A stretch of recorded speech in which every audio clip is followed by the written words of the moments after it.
I'm standing in my craft room because I'm gathering together a whole bunch of supplies to share with a group of girls that are coming over to my house to make Valentines. So I've shared with you before that sometimes I will have these activities with girls who are basically 9 and 10, trying to teach them how to set goals, how to track goals and achieve them.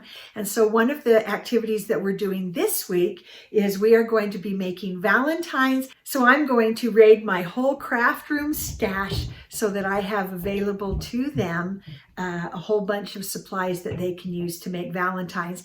And one of the other things that we're doing, just so that they learn something new or they discover something they've never seen before, is we are going to be using sealing wax. And I have been using sealing wax for literally decades. And a lot of people are talking about it like it's something new. Sealing wax is one of the oldest things out there. And so I have some stamps, some seal stamps that are, probably 50 years old. I'll show you some of them, maybe even older than that, because I have some from my husband's grandmother. So this is not a new thing, but a lot of companies are presenting it as this new amazing thing. But I'll show you some very, very old sealing wax and how it used to be done and now how it's done to make it a little bit easier. So I'm going to share all of that with you and get ready for a huge Valentine making party. So I have several things I want to show you today. I'm going to show you all of the supplies that I gathered together for this big Valentine making event. I'm going to show you several different tips and techniques for creating paper and card making. And I'm going to show you at the very end 5 cards that I've made using these very same supplies. And then also at the end, I am going to show you all of the cards that the girls made at our event. And it was just so wonderful, and they were able to get a lot done, and it was pretty great to watch. And so what I'm showing you here is these supplies that I keep on hand all the time. I have pre-cut cards that fold 2 different ways.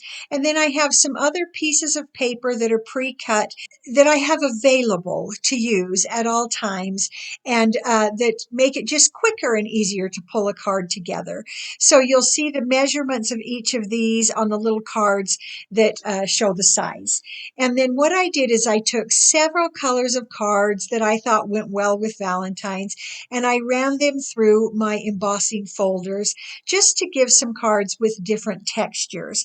And so you see that both sides of the card end up with a texture. So I just did several, and I'll try to find embossing folders that are similar to these. These are pretty old, that I've had for a long time, and any of the supplies that I can find links to, I will link in the description below the video. And so just to start out with, I had the girls pick those things that were pre-cut. I also pulled out lots of pretty papers, some scraps that the girls could use to pull together their cards. And of course, I had available to them lots of different types of glue, tape runners, 2-sided tape, all kinds of things. I also used my Cricut to cut out fun shapes, hearts, arrows, and then this love text that I thought was really fun and would be great for Valentine's Day. And so for this particular one, I went ahead and stacked 3 tall of the white ones, and then a plan is to put the red one on top. And so you can do that with glue, but I decided to use my Xyron tape runner kind of thing. It applies adhesive, and you just pull it through. It is so easy. I use this all the time. You've seen me make stickers with this. So I just went ahead and put all 3 of the whites and the 1 of the red through the Xyron, and then I push down on it so that the glue will stick well to the one side. And then when you pull off this top cover, the excess glue sticks to that. Then you can go through and I just leave the text right attached to that backing to hold it into place, line them up, and then I just stacked all three together using that glue that I put on with the Xyron. And then I have a little sort of rubber eraser sort of thing that I got at the dollar store to help pick up some of the excess glue that was inside of the O and the E and the L, just to make sure all of the little bits of glue were gone. Then I just leave it on the backing, and then I have a dimensional sticker ready for when I am ready to use it. This will make that sentiment sticker just so easy to apply when I'm ready for it. So I like to just keep it on the backing until I'm all done. So then I went ahead and took out all of the other sentiments, some in white, pink, and red, as you see here. And then I just put them in a tray so that the girls would have easy access to them. I wanted to also make some frames. And so I got two of my rectangle dies, and it's a stitch die. And I went ahead and lined them up together to create a frame, and I just cut out both at once. But then I realized I didn't want such a thin frame, and so I decided to make the frame a little thicker by putting the dies together and skipping one of the nesting dies. And this created a wider frame. So as you see, I taped those frames together, and then as you pull the pieces out, you get a frame, you get a backing piece, and you get an extra piece that can also be used. But I kept those frames stuck together and went through and made several of these without unsticking them together. They're just taped together, and I keep them that way so that I can keep making frame after frame, and that just keeps it so easy to go ahead and keep making them. So I made frames in several different colors so they were available for the girls to use at our Valentine making party. And you'll be amazed at how clever and creative these girls were with all of these supplies. And I'm glad that I did this prep for them because several girls were able to make 2 or 3 Valentines in an hour. Some of them made even more than that, but they just started using these supplies so quickly and so easily. Now, I gathered all of these materials that I'd been making, the hearts that I cut from, and the arrows that I cut from the cricket, and then also all of the frames, some smaller hearts, and some sentiments that say Happy Valentine's Day. I did that all with dies from various sets, and I will go ahead and be sure to link those below. But I just liked having all of that available for them. And then I collected all of the materials into trays and containers and just laid it all out on the cupboard. So I also gathered together a lot of different types of ribbon. And I did some washi tapes, and just these are ribbon fragments that I had, and it was just all available for them. And I forgot to film what it looked with everything laid out, but it worked well in these containers. And then I gathered together a bunch of bags, most of them from Christmas, and just set them on the counter so that later, after the girls had made some Valentines, they could shop my crafting stash. Now, you know that I am de-junking, decluttering. I'm trying to go a little bit more minimal, particularly with crafting supplies. So having this party and having the girls use up all these things, these embellishments and all the things I've cut out, and then have them craft, and then have them shop what was left. They loved it. It was so fun and a great way to get rid of some of the supplies. Now, I wanted to show you this technique where you can take a napkin and take apart the back layers so that you just have that top layer, and then you can create your own paper. And I just thought this was such a fun idea. You can do the same thing with tissue paper. So generally these papers are so thin it would be hard to use them for a card. So if you put them on a paper backing, look at the variation in color that you can get. This is with a darker background and with a light background, and you can see how it kind of changes the look of this thin, lightweight paper. So first you're going to wad up the paper. I'm going to show you how to work with the tissue paper first. And that gives it some texture to wad it up. And then I just smooth it out so that we can get some adhesive on it. This is one of my favorite adhesives. This is from Altenew. And so I just peeled off that backing and then pushed it down onto the tissue paper and used my scraper to kind of smooth it out, but it keeps that wrinkled texture. And then you can just tear off what's left. And that then leaves adhesive stuck to this thin paper. So now I'm going to go ahead and take off the backing again from this Altenew double-sided paper. And that backing I took off, I keep that because when I make my own stickers, I can put them on that backing.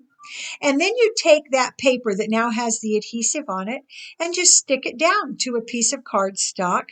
Smooth it out a little bit. That wrinkled texture still stays. It's a little hard to see on camera, but that just creates a fun background paper. And there are all kinds of tissue papers and napkins seasonally. And this is just a great way to take advantage of some of those things that you have available for not much money. And there are lots of ways to add that adhesive to these things. And I'm going to show you another way in just a moment. So I cut that down to a 5 1/4 by 4 so that I have a border left on my card blank. And then I went ahead and glued that down. Now here's my first card. I'm going to show you very quickly a super easy, quick, pretty card to pull together. So now I'm taking that textured or that layered sticker that I made just a little bit ago. And then I found some embellishments in my embellishment stash and just started sticking some pretty flowers around on this card. So simple and so easy. So a couple of years ago, someone gave me several boxes of embellishments, and I actually sent some to Goodwill, and then a lot of it I've just used over time. And you'll have to excuse my big bandage on my finger there. I had a little bit of a kitchen accident, and so we'll just work with it.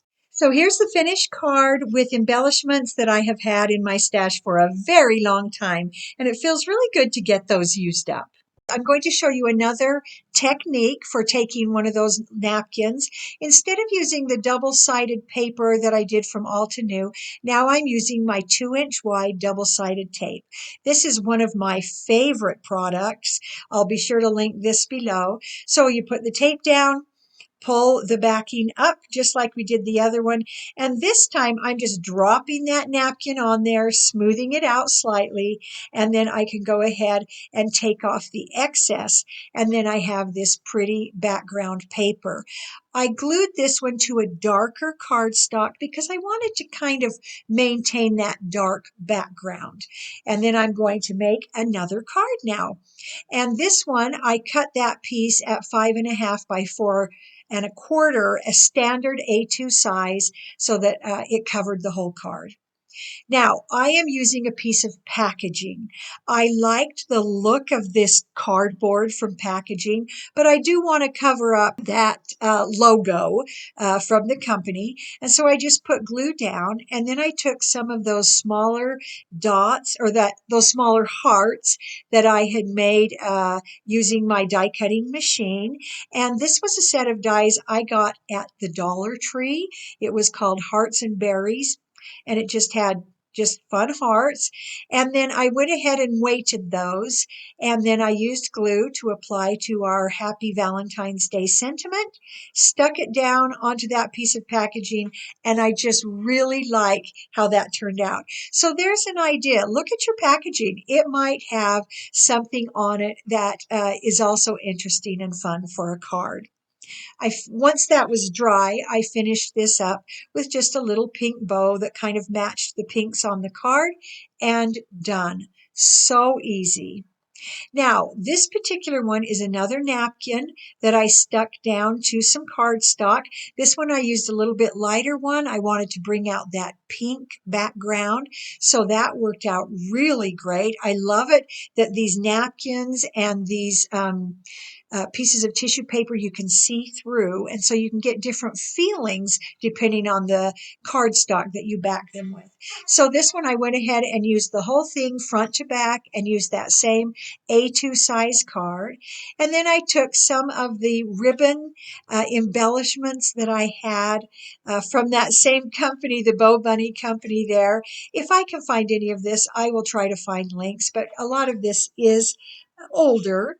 And then I just went ahead and did a sort of a squiggly line of glue, then laid down the tulle. And of course you can see through that. So then I went ahead and added more glue and put the ribbon right on top. Now this glue that I'm using is the art glitter glue that dries matte and clear. So even though you can see the glue on the card right now, as it dries, you see it less. And so I went ahead and weighted that down. It's ready to go. Now, this next thing that I want to share with you is something that I've been doing for literally decades. From the time I was very little, sealing wax was popular and then it went out of popularity and back in. So it comes and goes, but it is not a new thing. And so I have some old seals. This one, in fact, these two are from my husband's grandmother. This butterfly was one that I bought back when I was probably 10. And I used it so much and had so much fun with it. These are a little bit newer. Many of these I was given. Some I have purchased. I got a couple from Hobby Lobby. So back in the day, sealing wax was used to seal a letter or a document, and that wax seal meant that it had not been opened or meddled with at all. And so it kept that letter sort of an official status. Once that seal was broken, then the letter was no longer secure. And so it was an important thing years and years ago to keep letters secure. One of the really important things was the king's seal, and often it would be a ring that the king could use to seal official documents. There are historians that specialize in old sealing wax seals and stamps. So this is a very, very old thing, centuries old. And it's being presented kind of with some new hoopla, and the wax is different, but this is kind of an old, really fun thing to add to your paper crafting. So I want to just go through this and kind of show you how this is done. These waxes with the wick, this is what I used when I was a kid. And the wax is different now. So this older wax, what we would do is go ahead and light that wick and then let it burn, melt the wax, and let it drip onto paper. So you can see, as kids, we thought this was great. It was so much fun, but you can see that it's probably a little dangerous, not as safe as some things, and it creates these little strings of wax that cool off and they get really brittle. And so it's a little fiddly, but a lot of fun. So what they've done now is kind of reverted back to a very, very old method where you use a spoon to melt the wax. And so I bought this spoon at Hobby Lobby, and I know Spellbinders has a fabulous new kit that uses this sealing wax. So I will put a link for that below. But what I'm going to use is this cute little stove of my daughter's that she used to use to make miniature food. And we just light the little votive candle, put the spoon in the slot, and then it will melt the wax that we put in there. Now, the wax today is a lot softer. It is easier to cut into bits. And in fact, you can buy it now in just little pellets that you can then put in and and melt and use. So this older wax is stiffer. It is harder. This is really old sealing wax. This, there's not even a wick. You just held an open flame of a candle to it and let it melt onto your paper or your envelope, and it would drip down, and then you would use the seal stamp. So those are very old. I used those long ago. This is the kind of wax, that's the old stuff. And then the one with the wick is what I used as a kid. And what you see laying on the paper there is maybe 10 years old. So you can see this fad has gone in and out and in and out so many times. This is the newer wax. It's much softer. It melts quicker. You can also get it in a glue stick, but this newer wax bends. It doesn't snap like the old wax. You actually broke it and it snapped. So now you melt it in a spoon and put it on a piece of paper that doesn't stick, or parchment, or a silicone mat. And then you just simply set your seal into it. You don't push on it. You let it fall where it may. If you push on it, your wax seal will be too thin and doesn't hold up well. But if you let just the weight of the seal just fall into the wax, then it's perfect. These are beautiful on the back of an envelope. This was how they were used many years ago. They were also at the bottom of an official decree or document. Sometimes these wax seals had twine sealed with them. When I lived in Portugal, this was many years ago, you could not send a package that didn't have a piece of twine around it with a wax seal. So this is old and fabulous and fun. So I challenge you to give this a try. So now let's make a card that uses these little wax seals because they're really fun and pretty. I wanted to have several Valentines finished that I could show the girls as an example for some inspiration, just to get their thoughts moving. And so when they first start, you can say, well, make one similar to this, but as they get going, they start to use their own ideas, and that's fun. But it's nice to have some examples out that will help them. So you can see I'm just pulling this card together. I'm using a monochromatic scheme, one color, just many different shades of that same purple. And I decided on that purple color because I liked these wax seals that were that color. And I tried out a darker one, and I decided to go with the lighter one. But I just pulled it all together, layering it. And then I decided to finish off with some sequins that I put in this little dish. It was a little picture frame dish that I got at the Dollar Tree. I took the picture frame off and put some foam on the back to make it hold still, so I would have a little desk dish. I'll put a link to that video up in the right-hand corner. And then I finished this off just putting dots of my art glitter glue, which dries firm and clear, and then use my embellishment picker-upper to go ahead and stick those sequins on. I used the same glue to secure my little wax seal right in the middle of that flower. I had to hold it down for a bit until it dried, but that glue is wonderful and just holds everything together nicely. So let's look at 5 cards that I made using these techniques.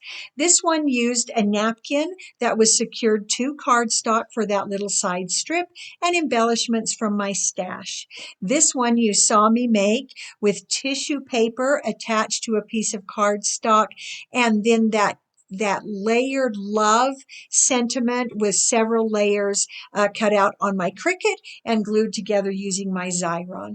This one is a little bit more of that napkin on tissue using lots of different ribbons. And this next one then ended up being one of my favorites, that I used the napkin on cardstock, but also just a piece of packaging that I liked the colors and the shape, that I covered the logos and finished finished that off. And then this one I think was my favorite. You'll notice on this one a little bit of glue does show around that wax seal. When it dries, that glue will be clear and you will not see it at all. But I just love how these turned out. They were an inspiration to the girls. And now let me show you some of the cards that they made. You're going to love them.